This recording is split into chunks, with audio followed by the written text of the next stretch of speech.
Hello, everyone, and welcome to another Sempre Milan bonus podcast on Substack. Milan are facing some huge decisions in the coming weeks and months. We are going to discuss whether the Italianisation of the club is needed to build a stronger platform for next season and beyond.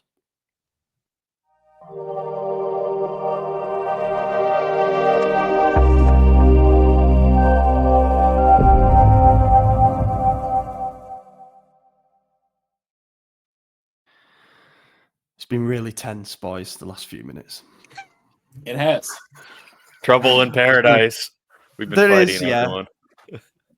I was going to say happy Thursday to you both, but I just don't think that it's fitting. I think it's a pretty hostile Thursday so far. But we're here. We've managed to get over our brief technical difficulties involving URLs displaying pictures and Madison threatening to go on strike. We're here. Go on strike, you have to get paid, pal. Yeah. Well, no, I think that's why people go on strike, is they're not getting paid enough, so it's fitting. All right. Yeah. On Amazon, flood your house instead. Sorry, continue. Yeah. No, that was a wild thing. So yeah, as mentioned in the intro, big few weeks and months coming up. I'm going to say a few weeks because really the planning for next season and beyond needs to start now.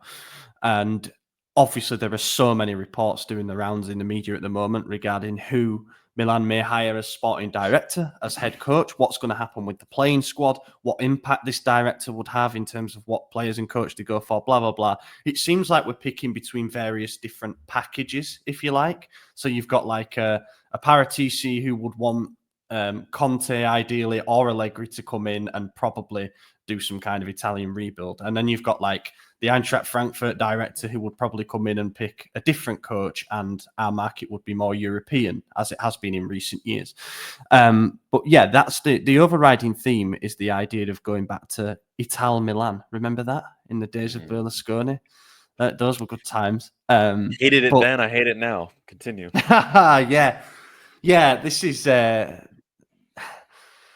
I think, first of all, it's important to mention that a lot of it, I believe, to be an orchestrated media campaign. I think it's very clear that Paratici and Allegri, even Maurizio Sarri, they have a lot of friends in the media. And if you were to look at the double-page spread for Milan in La Gazzetta dello Sport every day of this week, all 4 days of this week, it was why Paratici and Allegri are right for rebuilding Milan, why Allegri wants to return to Milan, why he would be the right coach for Milan, and why he would be good for Rafa Leao. So it's like someone's pulling strings there. Nowhere has there been anything about why it might be a bad move, So I do think there's a little bit of puppeteering going on. These guys have friends in high places. It doesn't surprise me. There's also various pundits speaking out about it, but we're here to objectively analyze it. That's why you pay for the Substack subscription. So let's start before we dive into the squad stuff. And this was inspired by someone in our Discord, so I'll give a shout out now to Oh Hi Mats. Let's start with the sporting director issue, because I think that this is going to be what determines our direction for quite a while. We need to get this right. We previously thought that we didn't need a sporting director or like a proper one in the conventional sense. De Ottavio was there, but you never heard from him, and then he got sacked in December. But now we've done a U-turn. We're going to bring in somebody who is going to basically command the ship moving forward. And my first question to you both, since we're doing this on the Italian theme, is it a prerequisite for you that this sporting director is either Italian or has previously worked in Serie A? Honestly, I'd say yeah. Just knowing how much of a old boys club that Serie A is. I mean, you look at when Scaroni goes to the board meetings for Lega Serie A, how he just gets shut down because he doesn't have those connections. Whereas Galliani walks in like a king and gets whatever he wants. ADL walks in there with big dick energy. All of them do, and then you get Milan with their random guy with the little boy Furlani, and everyone's like, who's this guy? We don't care. So I think it is important. I think you're going to get those better deals, those better relationships, those better terms, everything with a guy like Paratici or Iglitare versus someone who is a relative unknown to the league. Obviously, you can get a big name from clubs in other countries, and it'll work fine as well because clubs are not stuck to their country. They'll interact with other teams, but the relationships will be smaller. Whereas like a Paratici or a Tare, they know everyone in the league already. They already have those connections. They'll say, "Hey, remember when I did this for you back here? Well, how about you help me out with this?" And that is the reality of how Serie A works. Is a lot of you scratch my back, I'll scratch yours. It's not always it's like, Italian these politics, numbers right? make sense. Yeah, exactly. It's just Exactly. Italy. Pretty much all Becoming US politics, to be honest. Yeah. Maddie, do you agree? Yeah, I feel like with the next point that we're going to be coming on to, it's really important that we do have a director of football that is Italian and has like relationships already built in the league. Mm-hmm. Yeah, I'm in agreement with you both. I think it's hard to point. I guess you could say Moncada has this season at least, or probably since Maldini and Massara left, has kind of filled the role of sporting director. Even though he's down as a technical director, he's the one who has done the bulk of the work on the recruitment side. And then where the sporting director role differentiates from what he's been doing is that the sporting director will also handle the negotiations. So they have kind of the powers in choosing players and choosing the right deals, which I think is important. And I think that, as we spoke about in last Friday's bonus, we've got a load of square pegs in round holes in the sense that they're all doing jobs that they're not particularly experienced for. They're actually better doing other things. So this kind of realignment is important. And I think we're in a position where I think over the last few years, under both American ownerships that we've had, obviously Elliott Management and now Redbird, we've tried to do things a bit outside the box. We've gone for a more European-led market, and we'll come on to the squad itself. And in terms of coaches, we went away from Pioli, who seemed to be a guarantee for getting us into top four, which is the minimum objective, to thinking Fonseca could be the one to lead the revolution, and then thinking Conceição could be the one to come in and fix everything. So I just wonder if we might go back to basics a little bit from top to bottom and getting people who know the league, know what it takes to win in the league. And you can point at Paratici's record and say that it actually declined quite a bit after Marotta left Juve, because I think we know Marotta is unfortunately the GOAT director in Italy at the moment.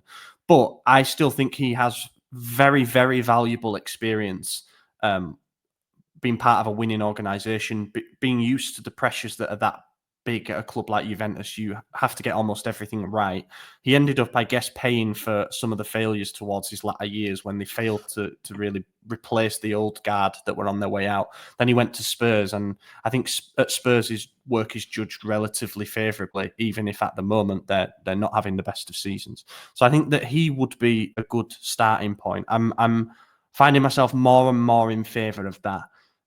But if there are alternatives, I think it's important to point out Iglitare knows the league really, really well. He worked for 15 years at Lazio under a very difficult president in Claudio Lotito. Not much to work with in terms of resources, but he continuously put together competitive teams. Teams that reached the Champions League on occasion and brought through stars, like Milinkovic-Savic, Luis Alberto, Felipe Anderson, Ciro Immobile. He has a good record with the resources that he had. And again, 15 years in the league, you're going to have all these connections. And then you've got figures like Tony D'Amico, who is at Atalanta. He's their sporting director. That'd be an interesting one. But I almost think that kind of conflicts with the Paratici vision, because we know Atalanta don't necessarily exist to win trophies. They exist to be a very good conveyor belt for players and to play really good football under a coach who's in a comfort zone. Whereas Paratici, all he's ever known is being at a club that has to win. So I think that that's why I'm leaning a bit more towards the guy who won he was nine. Also at Tottenham.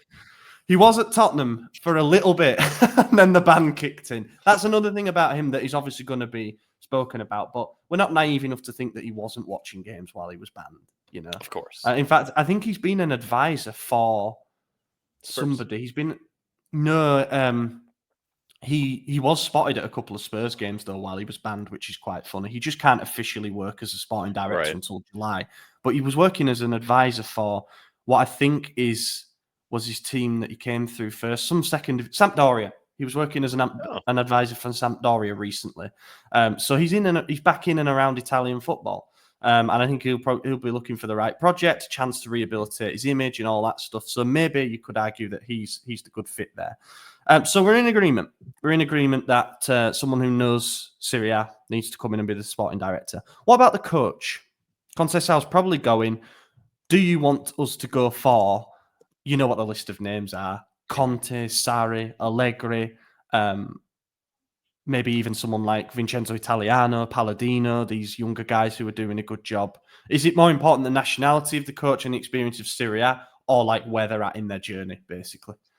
So there's two things that people are going to point to. There's only been one non-Italian Serie A winner as a manager since 2010. I'm sorry. Yeah, 2010. That was Jose Mourinho, Inter's treble year. None have done it since. So that leads everyone to say, like, oh, you have to have an Italian. But the reality is that's not true. It just happens to be a very heavily favored coincidence.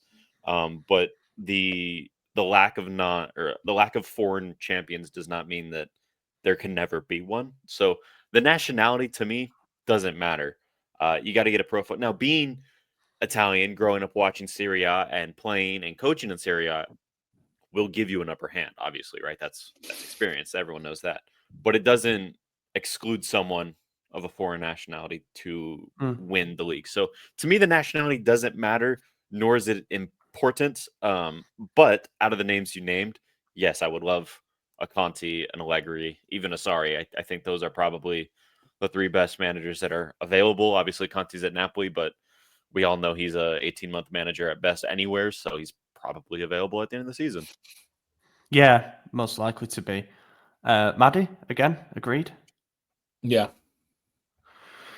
I would take what Allegri. about... Oh, you Sorry. take Allegri? Yeah.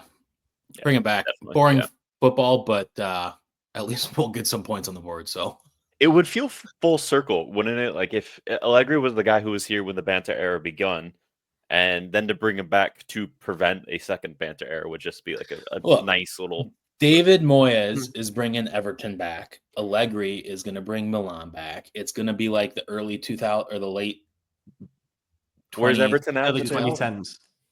We're like 16th or 17th, 16th or 15th. That sounds better than 17th. Yeah, it sure does. We're like 15 points above their relegation, which is probably the same as Milan. So, oh, I think it might be more. Yeah. Oh, you're right. It would be a massive throwback to 15 years ago when everything was better, just in general. Milan is 23 points just above life relegation. Right. So. Yeah, life was better. The kits were better. You know, I think the gap were way better. I think our gap to first place is the same as first and second in the Premier League right now. I could be way off on that, but I'm pretty sure it's something similar. I think we're like 19 behind Inter, 18 behind Inter, and it's 15 from first to second in the Prem. It's pretty bad, isn't it? Yeah, it's similar range. You said you had a time constraint. This is things that... Yeah, right. We got 35. We got 35. I'm feeling pretty. We're already onto the coach. We're ahead of schedule. I'm in agreement, and I tell you why. It sort of comes with the Paratici thing because I think what we're looking at, unless Conte has a breakdown in the next few weeks, and divorces from Napoli, I don't think you can plan for next season hoping he becomes available. I think you just have to say, that's not going to happen. We need to get the pieces in place right now. And that's why I think the Allegri-Paratici double is becoming more and more attractive because I think you've arguably got two figures there who fit exactly what we're needing in this moment. So I spoke about Paratici and knowing the league inside out, having worked under the pressures of a big club, being out of work, probably has a desire for revenge against Juve, all of these things. Extensive contacts within the league, blah, blah, blah. Then you bring in a coach like Allegri, who will also be very fired up, given the way that he left Juve. He left them with a trophy as well, by the way, at the end of last season. It often gets forgotten. They beat Atalanta in the Coppa Italia final. Then he had a total meltdown. But he knows the club. So as you said, there'd be that whole, call it a redemption arc or like the romance of coming back. He was the last manager prior to Pioli to win the Scudetto with us. We played some really good football that season. But also, like, you look at where we're at as a team right now. We've had a couple of managers who haven't really known what to do with the star players. Allegri, okay, he had fractious relationships with some, but I feel like at Juve he had a good relationship with the stars. And he's used to handling the media pressure. Sometimes he's done it badly. But generally speaking, I think he's a pretty straight talker. And most importantly, on the field, his basis is solidity and organisation and controlling games by, you're the one controlling the events within the game. So There are a lot of 1-0 wins in there. Don't get me wrong, but is that really better than having to come? Sorry, is that really worse than having to come from 2-0 down every week?